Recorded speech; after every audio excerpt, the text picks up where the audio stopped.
Evangelho de João, capítulo 18. Leremos os versos 36 e 37. Vamos ler juntos esse texto da palavra do nosso Deus? Juntos. Respondeu Jesus: o meu reino não é deste mundo. Se o meu reino fosse deste mundo, os meus ministros se empenhariam por mim, para que não fosse eu entregue aos judeus. Mas agora o meu reino não é daqui. Então lhe disse Pilatos: logo, tu és rei. Respondeu Jesus: tu dizes que sou rei. Eu para isso nasci e para isso vim ao mundo, a fim de dar testemunho da verdade. Todo aquele que é da verdade ouve a minha voz. Amém. Nós estamos numa série de exposições sobre o reino de Deus, todos sabem, passamos o ano falando sobre isso, vem o teu reino, e agora estamos fechando essa exposição com uma série que tem como título A Primazia do Rei. Não adianta falarmos sobre vários aspectos do reino se nós não focarmos naquilo que é essencial. E como aprendemos hoje de manhã, quando os magos estão seguindo a estrela, o que é essencial é adorar o rei. E isso precisa ser o foco da igreja presbiteriana da Gávea, adorar o rei Jesus.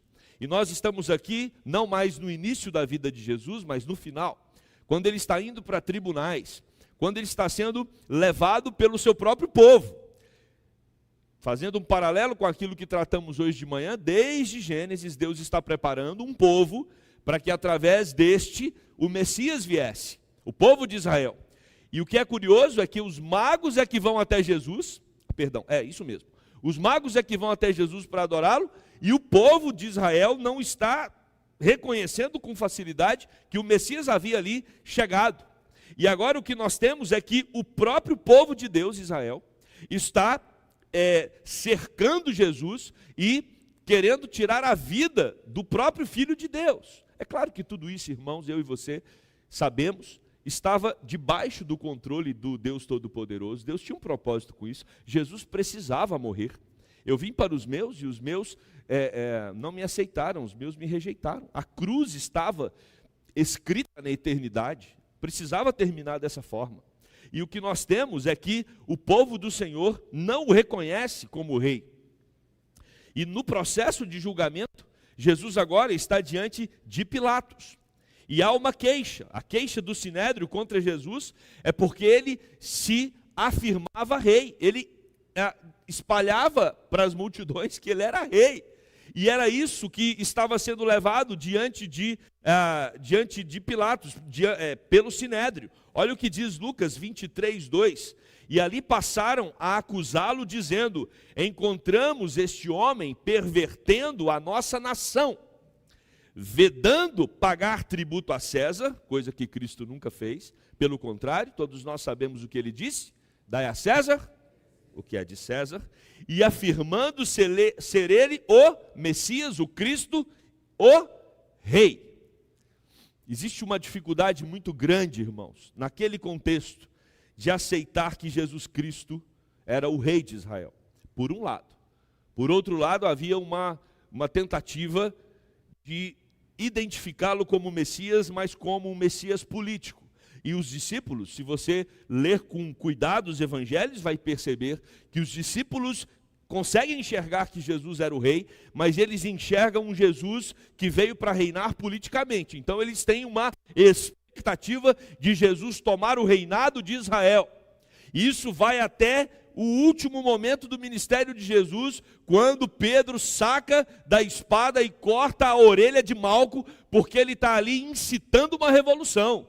Ele quer, de alguma forma, fazer com que os discípulos, a partir daquele momento, comecem uma guerra, e Jesus, com o seu poder, que eles já sabiam que ele tinha, comece também a se manifestar, e, de uma vez por todas, o reino do Senhor fosse ali estabelecido, e Jesus Cristo começasse a reinar em Israel, e a partir de Israel, o reino dele se espalhasse por todas as nações, mas numa perspectiva política.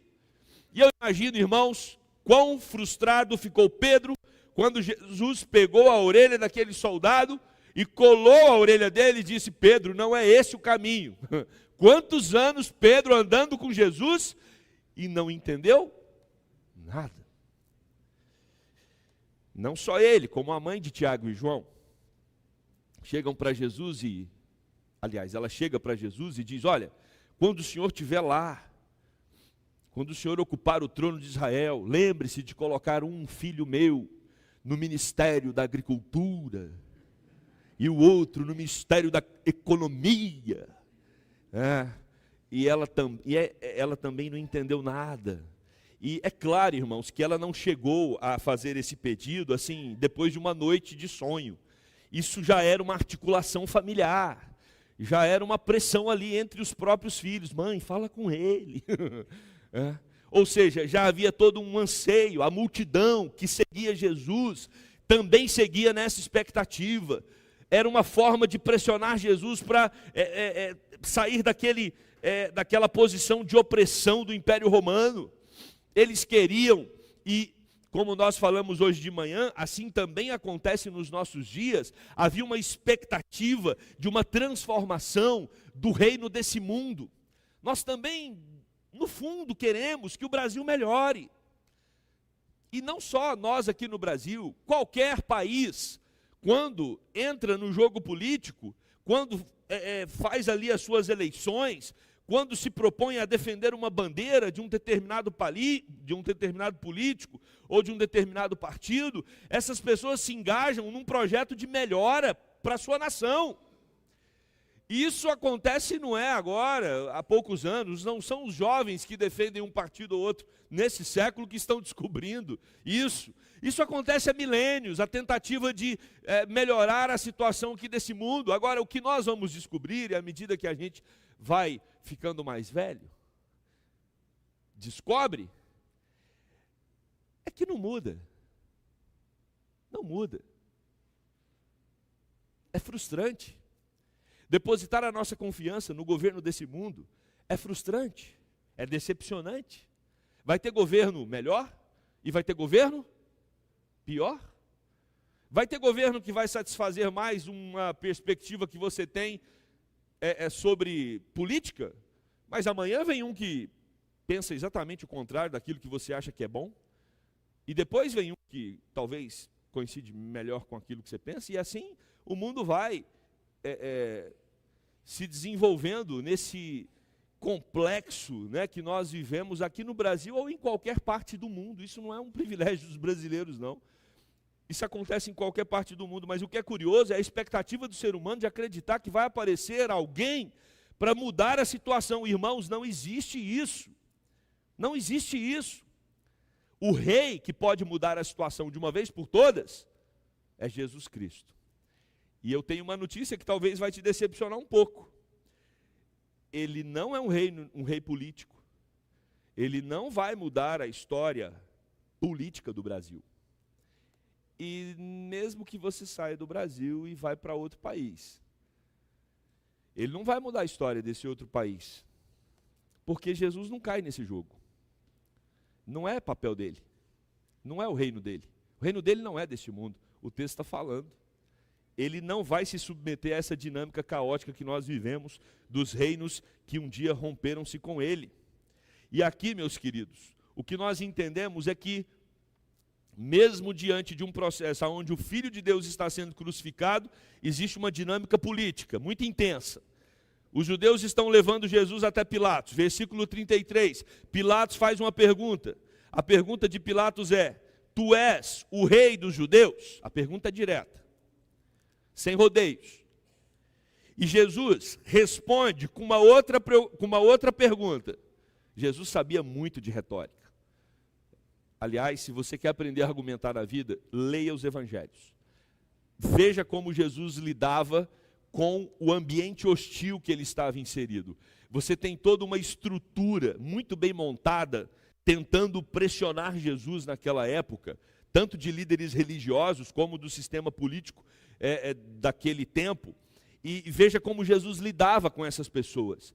Jesus então responde com uma outra pergunta. Ele diz para Pilatos: Pilatos, essa preocupação é sua ou é de outra pessoa? É você mesmo que está preocupado sobre eu ser o rei dos judeus?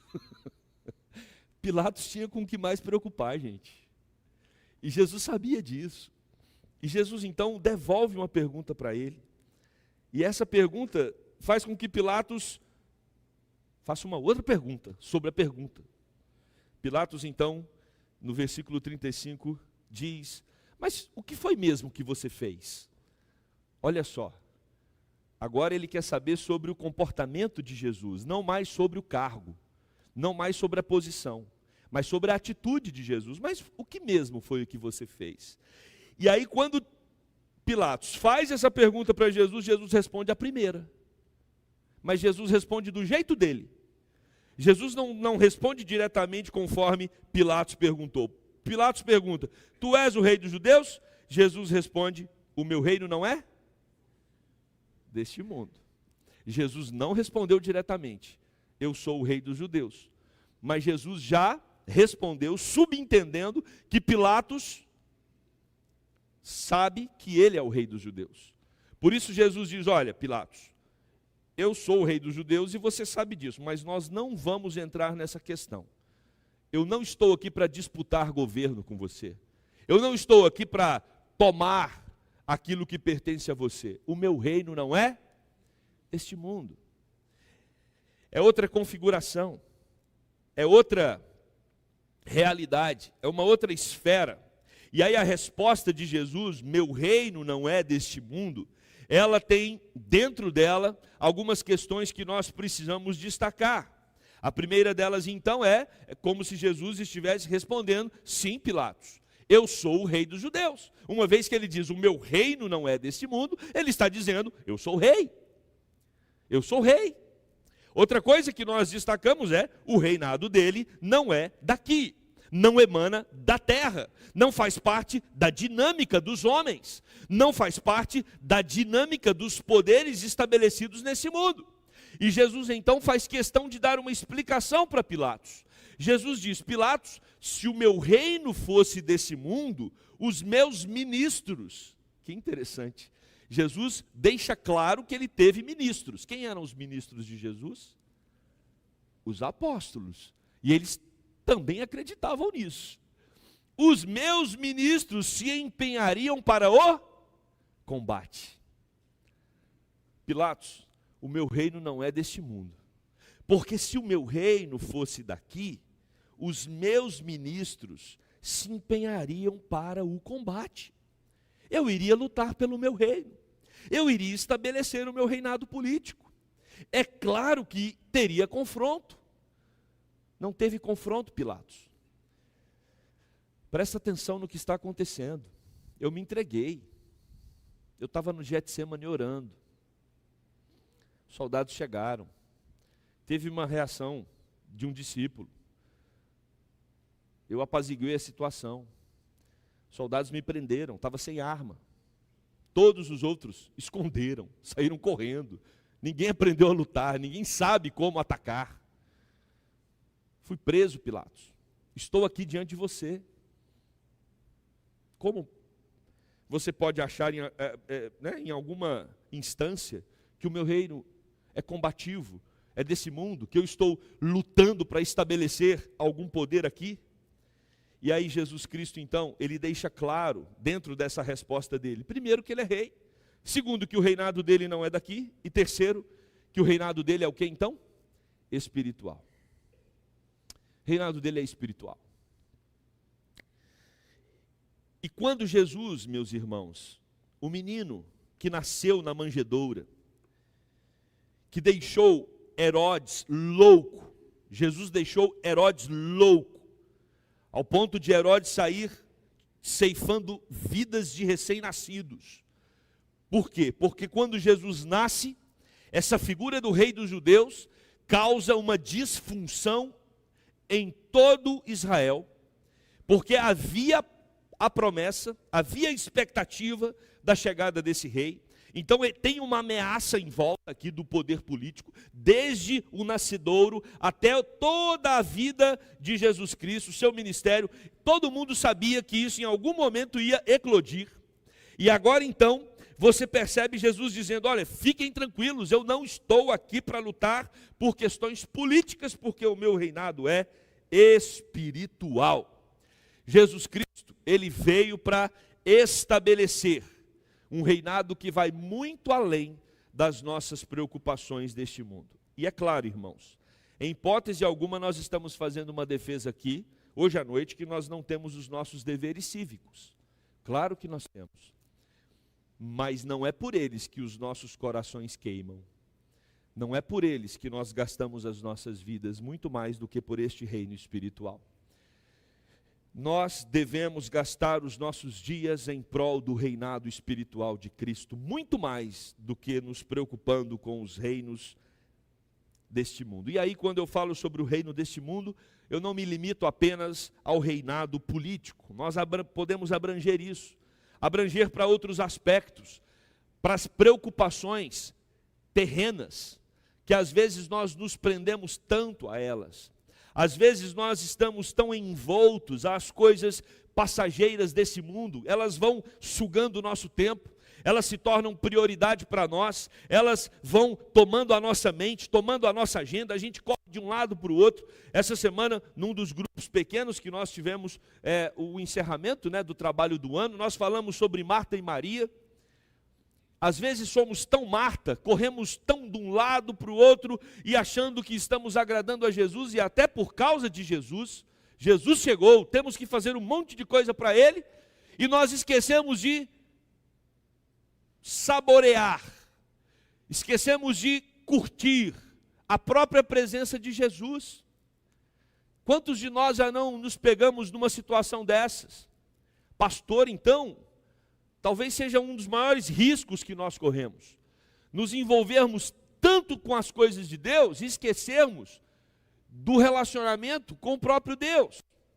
Isso pode acontecer na nossa oração, gente. Às vezes nós falamos tanto para Deus que a gente não consegue nem calar para Ele falar. Como é que pode uma oração que só um fala e a gente não consegue nem ouvir? Nosso desafio é aprender a nos relacionarmos com o nosso Rei, a termos prazer na companhia do nosso Rei, a perceber a presença do nosso Rei, a sentar e entender que Ele está aqui entre nós. Quantos domingos, às vezes, a gente entra e sai, e a gente não consegue criar um ambiente que tenha a noção de que o Rei está entre nós, assentado no trono, e somos seus súditos, que vieram prestar a Ele toda a honra, toda a glória e toda a adoração. Talvez a nossa liturgia, para ir até o gabinete de um dos nossos governantes, seria muito maior do que a liturgia que nós elaboramos para estar na presença de Deus.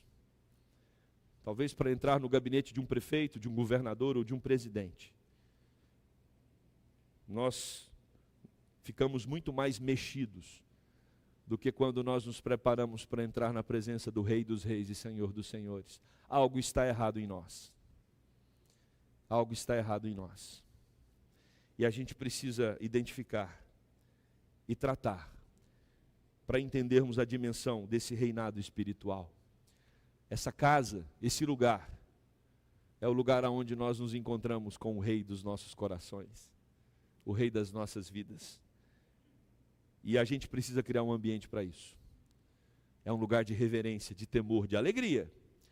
Também um lugar onde nós devemos tremer diante dele. O texto continua no verso 37 dizendo: então lhe disse Pilatos: bom, logo tu és rei, mesmo que o seu reinado não seja deste mundo. Jesus então responde: você está dizendo, Pilatos. Quando Jesus diz, é você que está dizendo, Jesus não está sendo irônico. Na verdade, a ideia, quando Jesus diz, é você quem dizes, é Pilatos, você está confirmando um fato. Sabe por quê? Diz Jesus para Pilatos, porque eu nasci para isso. Diferente de você, diferente dos governadores deste mundo, que lutam para ocupar posições de poder, eu nasci para isso. Jesus é o Rei eterno. Ele não precisou lutar pela posição. Ele não precisou lutar pela cadeira de rei. Ele é o Rei. Ele nasceu com um propósito muito claro de ser o Rei do seu povo, o Rei espiritual que controla, que dirige os nossos corações. Eu para isso nasci e para isso vim ao mundo, a fim de dar testemunho da verdade. E agora eu quero destacar uma palavra que está no final do versículo, antes de encerrarmos, que é a palavra verdade. Eu queria dedicar um tempo para essa palavra. O texto vai dizer que Jesus Cristo nasceu para ser rei. E ele nasceu para ser rei e veio ao mundo para isso, para cumprir esse propósito divino, a fim de dar testemunho da verdade. E essa palavra se repete ao terminar o versículo. Porque, aliás, todo aquele que é da verdade ouve a minha voz. Então, o reinado de Cristo é o reinado da verdade.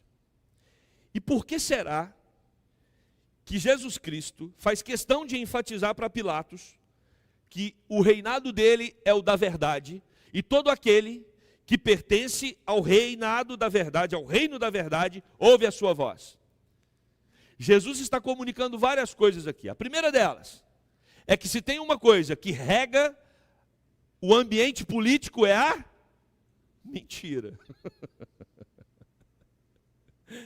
Isso já acontecia naquela época, minha gente.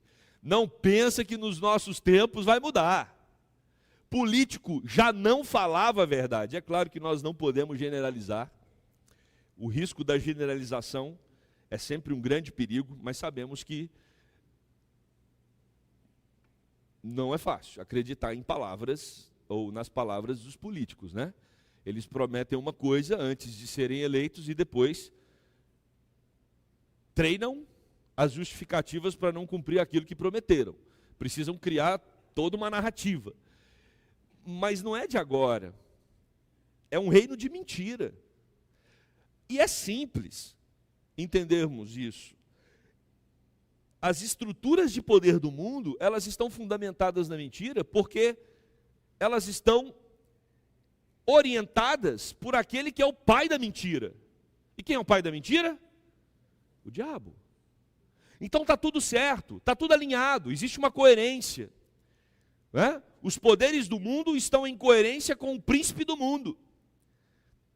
Mas agora vem Jesus Cristo dizendo, o meu reino não é daqui, o meu reino é o reino da verdade.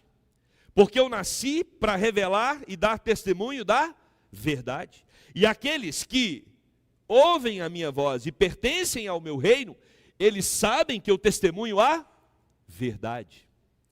Por isso, Jesus vai dizer que Ele é o caminho, a verdade e a vida. Por isso, lá em João 14, a partir do capítulo 14, Ele vai dizer que o Espírito Santo viria para dar testemunho da verdade. Porque o Espírito viria para guiar o povo ao próprio Cristo. Ou seja, Cristo é a verdade. Então nós somos a igreja conduzida pelo Espírito para viver na verdade. O reino espiritual é o reino da verdade. Então, o que nos diferencia dos demais poderes deste mundo, das demais estruturas deste mundo? Qual é o elemento que faz com que a igreja se diferencie de tudo? A verdade. Por isso a igreja não pode caminhar nem nas trevas. E a gente sabe disso, né? Luz e trevas, a Bíblia fala muito. A Bíblia fala muito sobre luz e trevas. Nós somos o povo da luz. E ser o povo da luz é ser o povo da verdade. É fácil ser o povo da verdade? Não. Porque o nosso coração é enganoso. Às vezes, para o nosso benefício, a gente acha que uma mentirinha é justificável. É difícil ser o povo da verdade. É difícil andar na verdade. Nos custa. Irmãos, eu tenho pensado muito sobre um assunto. E eu quero caminhar para o encerramento tratando desse assunto. O mais difícil, às vezes, e o perigo que nós corremos, para não sermos trevas, falando que somos luzes, é a gente se tornar um povo cinzento. Eu não sou das trevas, mas eu também não sou da luz. Aliás, eu sou da luz, mas não quero ser trevas, então eu caminho numa zona cinzenta. Foi essa zona cinzenta que gerou mais ira no coração de Jesus enquanto ele exerceu o seu ministério. Não existe zona cinzenta no reino de Deus. Zona cinzenta no reino de Deus equivale a trevas. Guarda isso. Zona cinzenta no reino de Deus se equivale a trevas. Por isso que Deus fala para a igreja de Laodiceia: eu estou a ponto de vomitar-te, porque você não é nem quente, nem frio. Você é uma igreja morna, cinza. O desafio é nós sermos o povo da verdade, porque o reino de Deus é o reino da verdade. Jesus Cristo é o rei da verdade. E Pilatos podia ficar tranquilo, porque Jesus Cristo não veio disputar o reino com ele. Porque o reino de Pilatos é o reino da mentira, é o reino do jugo, é o reino pesado, é o reino das trevas. E o reino de Jesus é um reino espiritual, é um reino da eternidade. Concluindo, o ano está acabando, o Natal está chegando. Existe uma dosagem de ternura no Natal, de menino, de criança, de manjedoura. Mas lembrem-se que dentro daquela manjedoura estava o rei, que recebeu ouro, incenso e mirra. A chegada desse rei estremeceu os poderes do seu tempo. A chegada desse rei causou uma euforia no reino das trevas, por uma razão muito simples: chegou o reino da luz. E a Bíblia vai dizer que nós somos o corpo desse rei. Ele é o cabeça, Jesus Cristo. Ele é o cabeça da sua igreja. E nós somos o corpo de Cristo. Nós somos o corpo do rei. Onde nós chegarmos, o império das trevas tem que estremecer. Não somos nem trevas e nem zona cinzenta. Somos o povo da luz. E quando o povo da luz chega, o diabo bate em retirada. Porque nós não negociamos com Pilatos. Nós não negociamos com os poderes deste mundo. O nosso reino é outro. O nosso reino é espiritual. Nosso reino é eterno. E a gente está aqui para propagar este reino. E não podemos nos perder nas coisas fugazes, nas picuinhas e nas coisas menores, que às vezes tentam roubar a nossa energia e a nossa atenção no dia a dia, na correria da vida deste mundo. Que o Senhor nosso Deus, que o menino que nasceu, cresceu, iniciou o seu ministério, morreu, ressuscitou, está sentado no trono e reina sobre nós, nos ajude a entender que estamos aqui numa missão, a missão da verdade, a missão de anunciarmos o reino espiritual, o reino eterno. Somos o corpo dele, e onde nós chegamos, o reino dele chega, e aonde o reino dele chega, o reino das trevas bate em retirada, para a honra e glória do Senhor. Amém? Vamos orar. Vamos nos colocar de pé?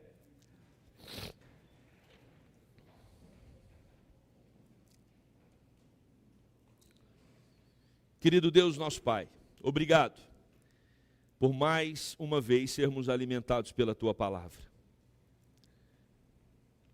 Jesus Cristo ali diante de um homem poderoso da sua época, deixa claro que Ele é o Rei, que não vem para negociar com o reino das trevas.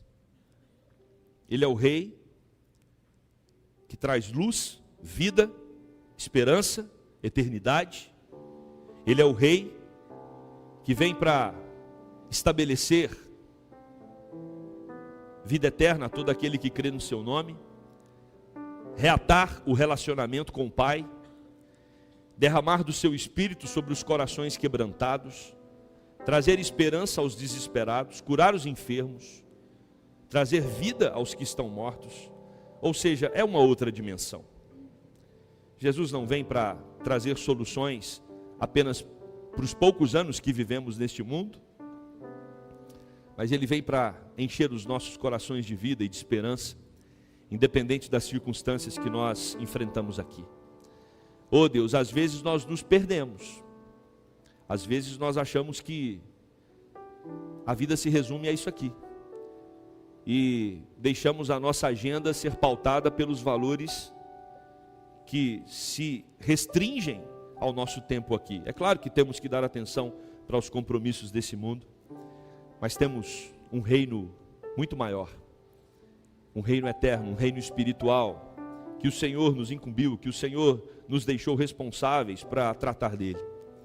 O Senhor enviou o seu Filho, Ele ressuscitou, foi assunto aos céus, mas deixou a sua igreja, o seu corpo, para continuar tratando das coisas do reino aqui.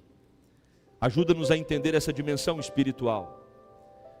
Oh Pai, não pertencemos ao reino das trevas, não podemos estar na zona cinzenta, somos o povo da luz, e precisamos trazer a chama viva do Evangelho por onde andarmos.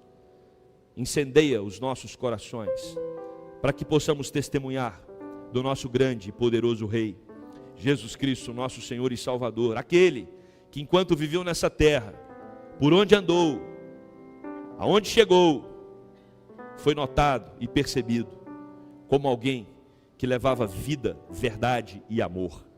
Que possamos também ser portadores da vida, da verdade e do amor, para a honra e glória do Teu nome, no nome do nosso Rei Jesus Cristo que nós oramos. Amém.